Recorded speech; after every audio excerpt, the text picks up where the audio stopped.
badala ya kufundishwa namna ya kuchimba dhahabu wawe matajiri, badala ya kufundishwa namna ya kuchukua Tanzanite, wanafundishwa panzi na miguu mingapi. Wazungu wanafundisha watoto wao namna ya kuchimba dhahabu yenu na kuondoka nayo.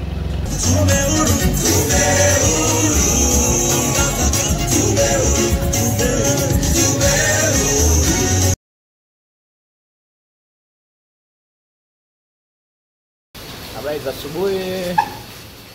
Mambo vipi? Naitwa Swahili 25, karibu tena kwenye channel yangu ya YouTube. Na kama ni mara yako ya kwanza kutazama video hii, mimi nafanya video za mtindo wa vlog, mtindo ambao ukitazama video mpaka mwisho utaelewa, na huwa na kuonyesha matukio halisia kuanzia mwanzo ambapo Chadema huwa tunaandaa mikutano yetu, maandalizi mpaka ambapo inatokea mikutano ya hadhara, ambapo unaona tayari waandishi wa habari wapo, unalishwa kile ambacho waandishi wa habari wameshaki seti na kamera yao. Ila mimi nakuonyesha mchakato mzima kuanzia kwenye masafari na changamoto tunazokutana nazo na mazuri na yote. Sasa hivi tuko Bukoba mjini, tumelala hapa kama ambavyo umetazama ile video ambayo imepita. Tumeamka sasa hivi asubuhi, tumekuja kumpikia Mheshimiwa Dr. Slaa kwa ajili ya kumkutanisha na timu ya makamu, kwa sababu kama ambavyo nilikwambia jana, gari yao kidogo ilipata changamoto, ikachelewa kwanza kwa safari. So sasa hivi tunamchukua hapa hoteli na kumpeleka kwenye pointi ambapo tutamkutanisha na timu yake ya Mheshimiwa Heche, ataweza kuwajoin pale. Lakini sasa hivi niko hapa hotelini, tutapiga chai na nini. Nimekutana pia na mtu ambaye ipo kwenye timu advance. Timu advance ni watu ambao huwa wanatangulia kwa ajili ya kutuandalia sisi mazingira tunaokuja. Wao ndio wanaandaa kila kitu ambacho kinafanyika. Sitaki niseme sana. Mtu mwenyewe ni Gwamaka, ajitambulishe. Mambo vipi sasa? Mambo poa, habari. Hongereni kwa kazi nzuri na mapambano ambayo mnafanya. Asante, tunashukuru. Tuko Bukoba na tuko Geita kwa ajili ya maandalizi ya mikutano inayoanza leo. Na sisi tuko kwenye kanda ya Victoria tangu tarehe 3 kwa ajili ya kuhakikisha kwamba mikutano inafanikiwa kama ambavyo tulifanya kusini na ambavyo tulifanya Tanzania. Na baada ya maandalizi ya kanda hii ya Victoria, tunategemea kuelekea Serengeti ambapo mikutano ya Mheshimiwa Heche na katibu mkuu itaelekea huko. Kwa maandalizi yako sawa sawa, wananchi wako tayari kuwapokea viongozi na maandalizi mengine muhimu ya mikutano, michakato ya kisheria ikiwepo kutoa taarifa polisi tumeshafanya. Hata kama kutakuwa na changamoto kadha wa kadha, basi tutakabiliana kwa kadri ya mazingira ambayo yatakuwepo. Lakini katika hatua ya sasa, changamoto ya awali ipo jimbo la Biharamulo, ambapo eneo ambalo tulikusudia kufanya mkutano, mkurugenzi wa halmashauri amezuia kutumia eneo hilo kwa maelezo kwamba kuna zoezi la ukarabati wa eneo hilo. Lakini pia tulikuwa na changamoto jimbo la Misenyi, ambapo eneo tulilotegemea kufanyia mkutano pia tulizuiliwa na jeshi la polisi na tukaambiwa tutumie eneo jingine ambalo msimamizi wake ni mkuu wa wilaya. Kwa hiyo jana tumezungumza na mkuu wa wilaya na katupa ruhusa ya kutumia eneo hilo. Sasa kama kutakuwa na changamoto nyingine, hilo itakuwa jambo jingine ambalo litajitokeza leo. Lakini at least maandalizi ya ndani yako sawa sawa. Na wananchi wa mkoa huu wa Kagera unaona wana hali gani kuipokea no reform no election? Maandalizi yetu sisi tunafanya kupitia vikao vya ndani. At least tunaona hisia za viongozi na wanachama tunaokutana nao, na kwa hiyo at least yale wanaoeleza tunaamini ni hisia za wananchi ambao wanawakilisha katika maeneo yao. Kwa hiyo mapokeo ni makubwa kwa sababu mkoa wa Kagera imekuwa ngome ya Chadema kwa miaka ya 2010, 2015. Nakumbuka jimbo kama la Biharamulo lishakuwa chini ya Chadema, jimbo kama la Bukoba mjini na Biharamulo yote mawili yashakuwa chini ya Chadema, na maeneo mengine tulishafanya vizuri sana kwenye uchaguzi wa serikali za mitaa. Kwa hiyo mapokeo ni makubwa kwa sababu kinachohubiriwa na chama chetu ni matokeo ya changamoto za uchaguzi wa serikali za mitaa 2024, ni matokeo ya changamoto za uchaguzi mkuu wa 2020, changamoto za uchaguzi wa mwaka 2019, uchaguzi wa serikali za mitaa. Kwa mkoa wa Kagera ni moja mikoa ambayo iliathiriwa sana na matokeo ya uchaguzi huo. Wasioshinda kwa haki walitangaza kwamba wameshinda katika uchaguzi huo. Kwa hiyo tunaamini mapokeo yatakuwa ni mazuri na ni makubwa kwa kweli. Basi nashukuru. Mimi nikutakie kila laheri unapoelekea na timu yako. Asante sana. sisi kama ambavyo nimekwambia, tukitoka hapa tunaelekea kufanya mkutano wa kwanza ambao utakuwa saa 4 pale Kyaka. Tukitoka pale tutaelekea Karagwe, na mkutano wa Karagwe pale tukimaliza tutaelekea Kyerwa kumalizia mkutano wa mwisho. Lakini kesho tutakuwa Bukoba mjini. Bukoba mjini. Baada ya Bukoba mjini nitakwambia tutaelekea eneo gani. Mimi nashukuru kwa kutazama mpaka sasa hivi. Usisahau kusubscribe, like, share kwa marafiki. Pia ukiona tangazo hapo linapita, liache lipite, kwa sababu hilo tangazo lina maana ya kununulia mimi bando. Ukiliacha likapita kwa sekunde 5, unakuwa umenisaidia nipate bando lingine kwa ajili ya kupostia video. Unapoona tangazo liache, replay mpaka mwisho, ukimaliza utaendelea na video. Tukutane baadaye. Tunamsubiri Mheshimiwa Dr. Slaa aje kupata chai. Kisha kunywa chai hapa, tutampeleka eneo la point ya mchini. Tukutane baadaye. Dr. Slaa ndo anakuja hapo kwa ajili ya kupanda gari kumpeleka sehemu ya point. Habari za mida. Sasa hivi tumeanza safari ya kutoka Bukoba mjini na kuelekea eneo linaitwa Mkwenda, lipo wilaya ya Kyerwa, na ilibidi tuanzie Kyaka kufanya mkutano wa kwanza, lakini kwa sababu ya zilizo nje ya uwezo wetu tumeambiwa tutangulie mkutano wa 3 ambao utakuwa ule mkutano wa mwisho, na ndio tumeanza safari kwa sababu kutakuwa kuna mikutano 3 siku ya leo. Na sasa hivi ndio tuko njiani kutoka Bukoba mjini, tumeanza safari ya kuelekea hapo wilaya ya Kyerwa, eneo linaitwa Mkwenda pale. Hapo Mkwenda ambapo ndio wilaya ya Kyerwa. Zamani tungepokelewa na mwenyeji ambao ni Anatropia. Anatropia ndo nyumbani kwao kule, lakini kwa sababu yeye aliamua kujitenga, ni miongoni mwa wabunge wale 19 ambao waliingia bungeni kinyume na utaratibu wa chama, lakini yeye leo ndiye ibidi awe mwenyeji wetu, ndio ibidi atupokea leo. Lakini ndio hivyo, tumeanza safari. Tunamshukuru Mungu, tunaendelea kumshukuru Mungu na kumwomba tuweze kufika salama na tuweze kufanya kazi yetu, na tayari Mwaipaya tushakutana naye, maana nafasi yake ambayo amekaa Mwaipaya alikaa Dr. Slaa. Tulimpa lift mzee Dr. Slaa kwa ajili ya, kwa sababu gari yao ilichelewa kwanza safari, maana yake Mwaipaya akapanda gari nyingine. Dr. Slaa kamia kwenye hili gari letu na tukampakia na mlinzi mmoja ambao tulikuwa naye, ambaye yuko na Dr. Slaa. Maana yake Dr. Slaa tayari alishahamia kwenye gari yake ambayo atakuwa na Mwaipaya tuko naye. Tusharudi, timu yetu imekamilika tayari. Tuko na Mwaipaya. Ngoja nikupe Mwaipaya umsikie. Inakuwaje? Bwana, ni ziara nyingine tena kanda ya Victoria, ambako siku ya leo tutafanya mikutano 3. Sisi tunaelekea kwenye mkutano wa mwisho ambao utakuwa ni mkutano wa jimbo la Kwela. Kwa hiyo Kyerwa. Unajua kuna Kwela kule Nyasa. Yes, kuni Kyerwa. Kwa hiyo mgeni rasmi atakuwa ni Mheshimiwa John Wegesa Heche, na mwendelezo ni ule no reforms no election, bila mabadiliko ya sheria za uchaguzi basi uchaguzi hautafanyika. Licha ya kutoka kwenye maumivu, kipigo kikali sana cha jeshi la polisi, lakini mwili umekaa sawa.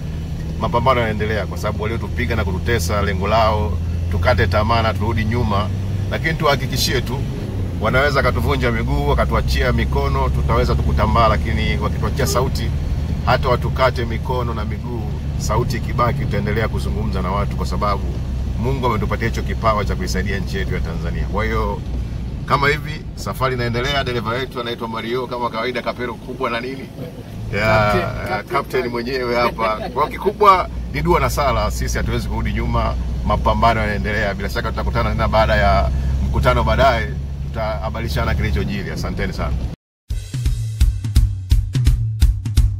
Peoples!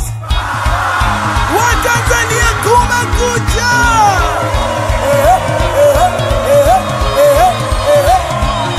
Watanzania piga kelele!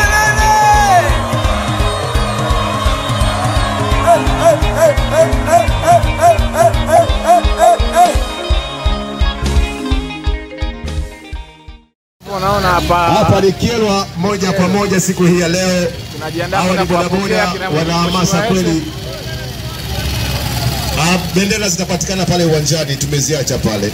Kwa hiyo kwa sasa hivi kaende kwenye msali, mtapokea msafara. Sasa naomba bodaboda ya mbele msogee mbele pale, sogeeni mbele ili wa nyuma ndio sogee mbele, tuweke gari nyuma. Alafu kamanda mwenye mheshimiwa hapo uje kwenye gari sasa, tuanze safari yetu ile. Tukifika pale mjini ni shangwe kweli kweli, kwa sababu ni chama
kama ambavyo umeona bodaboda wamejiandaa na wako tayari kwa ajili ya kumpokea mheshimiwa makamu mwenyekiti John Heche na viongozi mbalimbali ambao watafika muda sio mrefu kuanzia sasa hivi, na watapita njia hii hapa, watatokea huku, tutakuja mpaka hapa.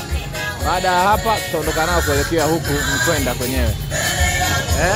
Kama ambavyo umeona vibe ni kubwa sana. Tupati picha ambavyo atapokelewa na ambavyo tutampeleka katika viwanja. Endelea kuwa kutufuatilia hapa kupitia Swahili Channel, Swahili 25. Kama ambavyo unaona vibe ni kubwa, watu wanapita. Vibe ni kubwa. Usiache kusubscribe, kulike, kucomment ili uweze kuwa mwanafamilia. Kila wakati ninapokuwa na post video unakuwa kwanza kuziona na unaona matukio ambayo sehemu nyingine haonyeshi. Unaona hapa peke yake. Maana mimi nakuonyesha uhalisia na mwanzo wa kila kitu. Tukutane baadaye ambapo atafika mheshimiwa Heche na viongozi mbalimbali kama Dr. Slaa, mwenyekiti wa vijana Mahinyila na viongozi mbalimbali wa kitaifa ambapo wanakuja muda sio mrefu hapa. Miwili. Asante ndugu zangu wananchi, msafara wa mheshimiwa John Heche tayari umeshawasili. Bodaboda tangulieni mbele misali miwili na tutatembea mwendo wa kasi tuwai mkutano. Pangeni mara moja sasa bodaboda tuweze kuondoka misali miwili. Tembeeni kwa kasi ili tuweze kuwai mkutano. Tembeeni kwa kasi. Itakuwa ni vizuri gari moja ikatangulia mbele. Kamanda tangulia mbele kwa sababu hawezi kufukuzana.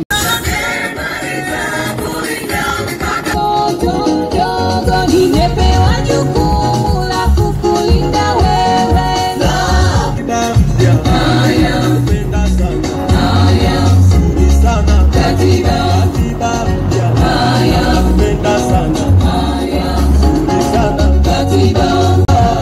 Okay, asante DJ. Asante DJ. Katika viwanja vya mkutano mheshimiwa John Heche ndio anaingia sasa. Twendeni sasa katika viwanja vya mkutano. Twendeni sasa katika viwanja vya mkutano. Mheshimiwa John Heche, Dr. Wilbrod Slaa na viongozi mbalimbali wa kitaifa ndio wanaingia sasa.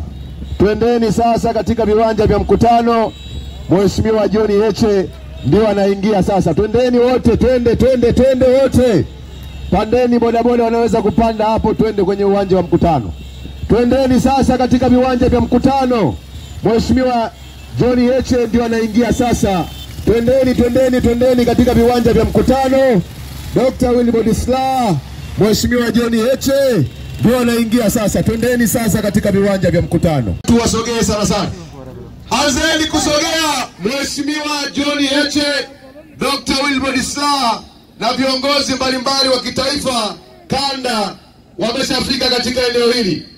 Njoni namna hiyo. Sogea chap. Namna hiyo, sogea. Njoo. Ndugu zangu viongozi, tumruhusu sasa mheshimiwa aweze kushuka. Asante kama vyote vya siasa. Yuko tayari? Wanakwela, tunampokea mheshimiwa John Heche, tutampokea kwa shangwe, tumshangilie kwa sababu anakuja kwa mara ya kwanza akiwa makamu mwenyekiti. Usikie shangwe za wanakwela, mko wapi? Anawapungia mkono namna hiyo. Karibu sana mheshimiwa makamu mwenyekiti. Asante. Karibu. Asante. Naomba watu mlioko huku sasa kaeni kwa mbele hapa. Watu wakae kwa mbele huku sasa. Watu kaeni, inatosha. Simameni hapo, inatosha hapo. Asante. Naomba watu wa huku mara moja, namna hiyo, kaeni kwa hapa mbele, kaeni mbele hapa. DJ, utapiga tu. Sasa sogeeni, asante. Endeleeni kusogea. Sasa kama ambavyo umeona hapa watu ni wengi sana na wamefika, na sisi hapa tutokaa kwa sababu tunaenda kwenye mkutano wa mwisho kwa ajili ya kuandaa na kuwasubiri waweze kuja. Manake sasa hivi sisi tunaanza safari kuelekea kwenye pointi ya pili, wao wanabaki hapa, sisi tutakutana baadaye.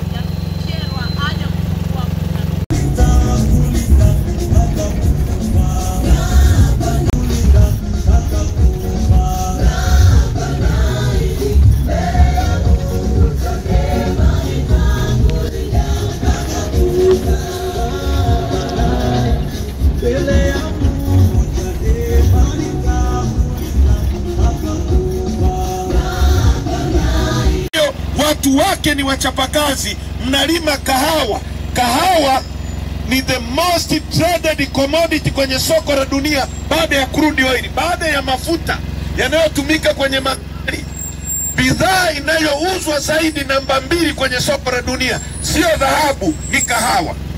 Leo ukiingia kwenye simu yako, ukiangalia bei ya kahawa kwenye soko la dunia ni $8 kwa robusta kilo moja.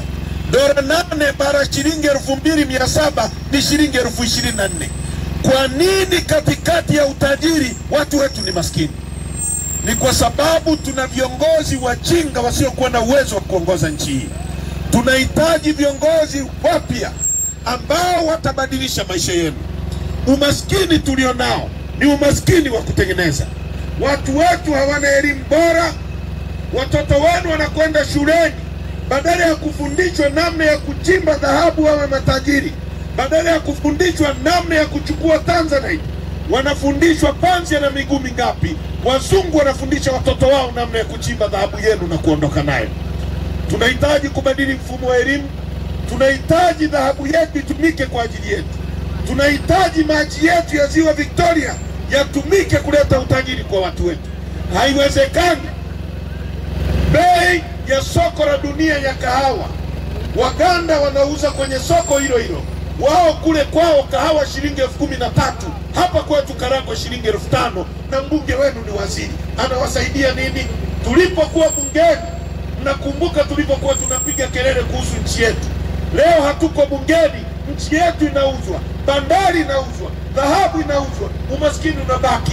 Tuungeni mkono kwenye no reforms no election, tubadilishe nchi hii, tuwaletee maisha bora. Na tunapohitaji tume huru ya uchaguzi, sio kwa ajili ya Chadema tu. Tunahitaji tume huru ya uchaguzi ili uchaguzi uwe huru na haki. Chadema ikiingia madarakani, ikiwaahidi uongo, wananchi mwe na uwezo wa kuipiga chini na kuweka mtu mwingine. Tuwe na heshima ya wananchi. Tunaelewana vizuri? Wazungu wanasema hivi, je, wajukuu zangu wa haya, si mmesoma ndio mkoa wa kwanza Nshomire? Wazungu wanasema hivi, problems cannot be solved with the same level of thinking that created them. Matatizo hayawezi kutatuliwa na kiwango kile kile cha fikra kilichosababisha matatizo hayo. CCM ndio imesababisha ukosefu wa ajira. ndio imesababisha umaskini, haina uwezo wa kutatua matatizo iliyosababisha yenyewe. Unahitaji akili ya juu. Sisi tunamwambia Samia, tunahitaji tume huru ya uchaguzi. Chadema isimame hapa, Lissu, alafu Samia usimame hapa, ipigwe dakika 90. Ipigwe dakika 90.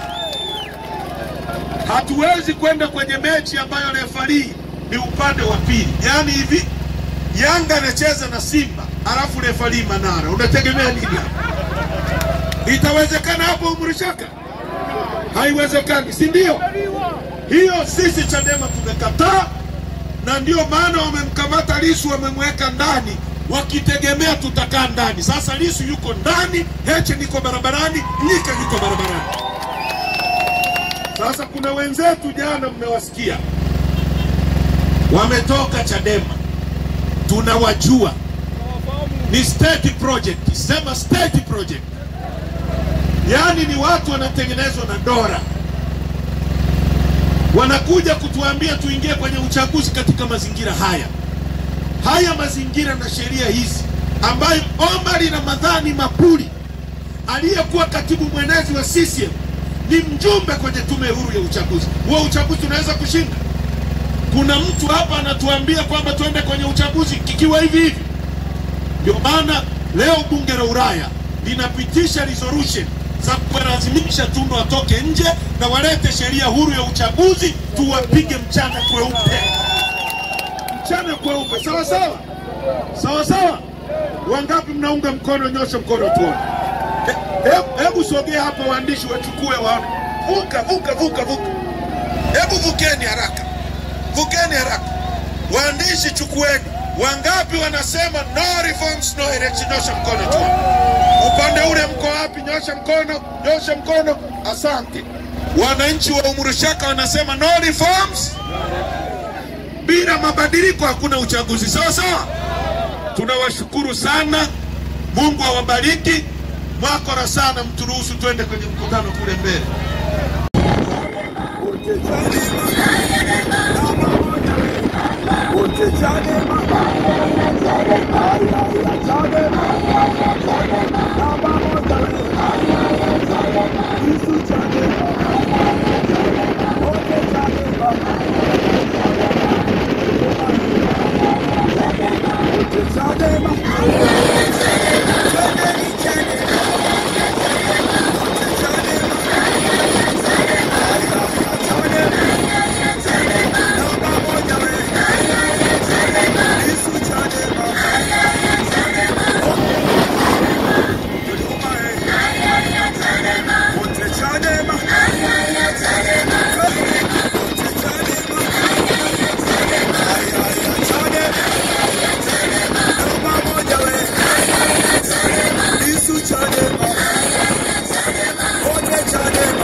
Katika viwanja vya Kayanga, Mheshimiwa John Heche msafara wake ndio hapa.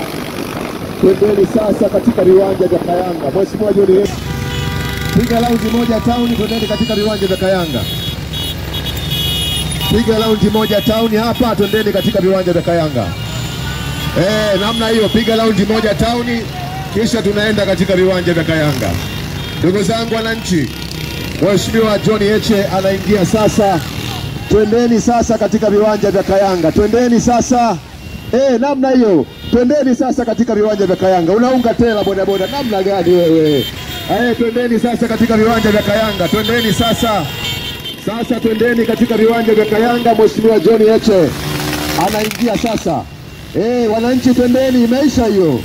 Wanasema imeisha hiyo. Twendeni, imeisha hiyo. Twendeni sasa katika viwanja vya Kayanga. Mheshimiwa John Heche msafara wake ni huu. Twendeni wananchi, twendeni katika viwanja vya Kayanga. Twende sasa. Imeisha hiyo. Twendeni sasa katika viwanja vya Kayanga. Hiki ni chama cha demokrasia. DJ tupe wimbo. Haya, lioko huko naomba mrudi sasa kwa eneo la mkutano.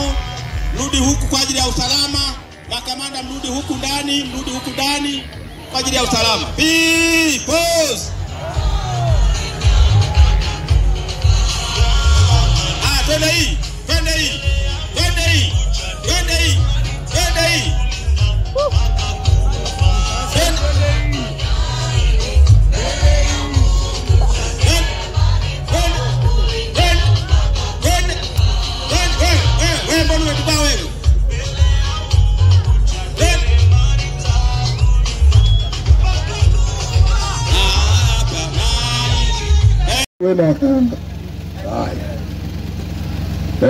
Kayanga peoples. Mpo vizuri? Wale watu wa Kushaka wako vizuri zaidi yenu. Sasa ndugu zangu, nimefurahi kukutana na nyie. Ni mara yangu ya kwanza kuzungumza hapa Kayanga. Mimi nilikuwa mbunge. Huyu Bashungwa nimekuwa naye bungeni. Tumekuwa naye kamati moja ya nishati na madini kabla hajateuliwa. Leo ndio wanatuhangaisha. Nasikia mkutano ulipangwa kufanywa sehemu fulani, ukatangazwa, ukahamishiwa sehemu fulani, na pale mlipoenda tena wakahamisha, wakitegemea kwamba wakiupeleka nje kabisa ya mji watu hawatakuja. Uongo kweli? Kwa sababu wao hata ili wapate watu kama hawa lazima magari yasombe, watu walipwe, lakini watu wa Chadema wanakuja wenyewe kusikiliza sera. Sasa bwana Bashungwa, na kukumbusha kitu kimoja. Power is transient. Liweke hilo kichwani. Madaraka sio ya mama yako. Leo uko nayo, kesho hutakuwa nayo na utakuwa mtu wa kawaida. Leo una amri ya kumwambia OCD akapiga saruti, kesho utapita atakuona takataka tu na wengine watapigiwa saruti. Kwa hiyo ukilielewa hilo utakuwa humble. Duniani hapa wamepita watu wengi waliokuwa na nguvu nyingi. Moja wapo ni Magufuli. Alikuwa akipita hata unyasi unatikisika. Leo hayupo. Kwa hiyo tuwe na heshima kwa watu wengine.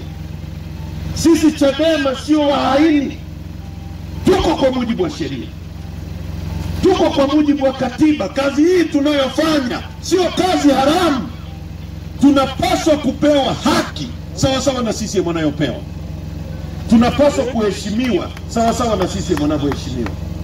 Actually, hawa wajinga majambazi wanaheshimiwa na kulindwa, watu wema tunabugudhiwa. Yule Wasira ananizidi mimi nini? Mimi nimekuwa mbunge tena wa upinzani, against all odds, against polisi, against usalama, against nikawa mbunge. Bashungwa, wewe umekuwa mbunge wa kupewa tu. Unanizidi nini mimi? Ili ushinde uchaguzi lazima kura zibiwe, lazima watu wapigwe, lazima vurugu zifanyike, ndio wewe utangazwe kuwa mbunge. Tuheshimiane. Tunaelewana vizuri ndugu zangu? Haya mambo ya nchi yetu yameharibiwa sana. Tusipoyasema mawe yataongea. Tunaelewana vizuri? Hii ni katiba ya nchi yetu. Ibara ya 8 ya katiba ya nchi yetu nitawasomea. Ibara ya 8 inasema hivi: Jamhuri ya Muungano wa Tanzania ni nchi inayofuata misingi ya kidemokrasia na haki za kijamii. Kwa hiyo wananchi ndio msingi wa mamlaka na madaraka yote ya nchi, kwamba mamlaka aliyonayo OCD, mamlaka aliyonayo Bashungwa, mamlaka aliyonayo Samia ni mamlaka yenu, nyie ndio msingi wa hayo mamlaka. Sehemu B, lengo kuu la serikali itakuwa ni ustawi wa watu. Yaani hiyo serikali mlioipa mamlaka, lengo lake ni kufanya nyie muishi vizuri, kustawi. Nikisema ustawi mnanielewa? Ulale sehemu nzuri, kwa maana ya kuwa na nyumba nzuri, upate maji, upate elimu nzuri, ukiugua utibiwe. Hilo ndio litakuwa lengo kuu la serikali. Si serikali itawajibika kwa wananchi. Hiyo ni katiba hii, sio Heche anayesema hivi, kwamba hiyo serikali lengo lake ni kukufanya wewe uishi vizuri. Lengo lake ni uwajibike kwako. Wewe mwananchi ukisema serikali ipige magoti, ipige magoti.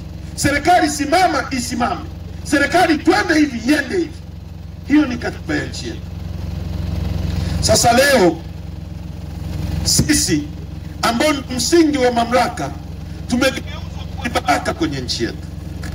Nchi hii ndugu, watu nyie mko mkoa wa Kagera.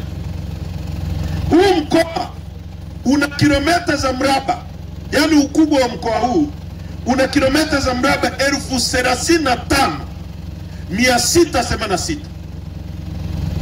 Nchi ya Rwanda ina kilomita za mraba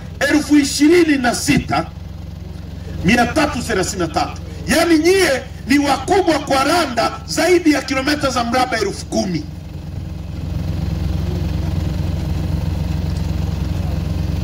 Hiyo Rwanda hiyo inayokuja wanapiga watu wetu risasi hapo, nyie mnaizidi. Yani mkoa huu ni mkubwa kuliko Rwanda. Nchi hii ina kilomita za mraba 945. Yani ukichukua Kenya, ukichukua Rwanda, ukichukua Burundi, ukichukua Uganda, ukichanganya pamoja zina kilomita 890. Sisi peke yetu 945. Ni nchi ya kwanza kwa kuwa na mlima mrefu kuliko yote Afrika, wa pili duniani. Ni nchi yenye ziwa pana kuliko yote Afrika, la pili duniani, ziwa Victoria. Ni nchi yenye ziwa lenye kina kirefu kuliko yote Afrika, la pili duniani. Ni nchi yenye Tanzanite, haipatikani kwingine kokote duniani isipokuwa Tanzania. Ni nchi yenye chuma, ni nchi ya tatu kwa kuwa na dhahabu nyingi duniani. Ni nchi ambayo ina mbuga za wanyama kubwa. Ukichukua Serengeti, Ngorongoro, Seru, Katavi, ukizichanganya pamoja zinazidi kwa ukubwa nchi ya Uganda na Rwanda. Ni nchi iliyojaliwa kila kitu. Ni nchi yenye chuma, yenye makaa ya mawe. Kwa kwenu Kagera mna madini yanaitwa nickel na cobalt, yanatoka hapo Kabanga, yanatumika kutengeneza injini za ndege na betri za simu mnazotumia, yanatoka Tanzania. Nchi yenye makaa ya mawe, nchi yenye bahari. Ukubwa wa bahari yetu una urefu wa kilomita 1,600. Yani ukitoka Tanga mpaka Lindi mpaka Mtwara ni kilomita 1,600 na nautical mile 200 kuingia ndani. Tunazungukwa na nchi 6 landlocked. Rwanda ni landlocked. Nikisema landlocked ni nchi ambayo haina mlango wa bahari. Yani ili mtu aendeshe gari Rwanda, akinunua gari Japani, inapita kwenye maji, alitupa Mungu bure. Unachohitaji ni kujenga gati. Gati ni stendi ambayo meli itakuja isimame, alafu wanakulipa hera kwa maji ambayo Mungu amekupa bure, hayaishi kesho wala kesho kutwa. Ili Rwanda wasafirishe kahawa yao iende Ulaya kuiuza, inapita kwenye maji yetu. Ili mtu aendeshe gari Uganda, inapita kwenye maji yetu, anatulipa hera. Katikati ya utajiri wote huu, watu wetu ni maskini. Kwa nini tuko maskini kwenye nchi iliyojaliwa? Ni kwa sababu tunaongozwa na watu wasiokuwa na uwezo, watu wa hovyo. Na sisi tumekuja kwenu tuwaombe, tuungane mkono, tuwabadilishe watu hawa, tuweke watu wengine wabadilishe maisha yetu. Watu wa Karagwe, mko tayari? Mko tayari? Umaskini wetu ni wa kutengeneza. Mwenyezi Mungu ametujalia kila kitu. Kwa nini sisi ni maskini? Ni kwa sababu tunaongozwa na watu wasiokuwa na uwezo. Tulipokuwa bungeni, wakati ninaanza kujengwa bwawa la Mwalimu Nyerere, nikamwambia Rais Magufuli wakati ule, Rais Magufuli, kabla hujaanza kujenga bwawa la Mwalimu Nyerere litahitaji chuma, na sisi tuna chuma cha kuchimba miaka 100. Kiko pale, kiko sehemu inaitwa Liganga, Njombe, na tuna makaa ya mawe sehemu inaitwa Mchuchuma ya kuyeyushia chuma hicho.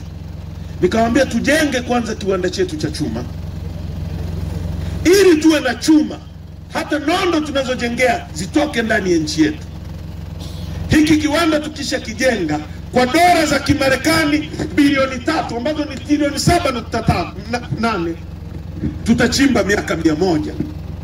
Kwa hiyo huyu anayekuja kujenga bwawa tungempa fedha za kutujengea bwawa shilingi ngapi? Trilioni 2. Haya, hizi hapa, lakini chuma chote ununue hapa. Yaani tungempa pesa kwa mkono huu, tukazirudisha kwa mkono huu.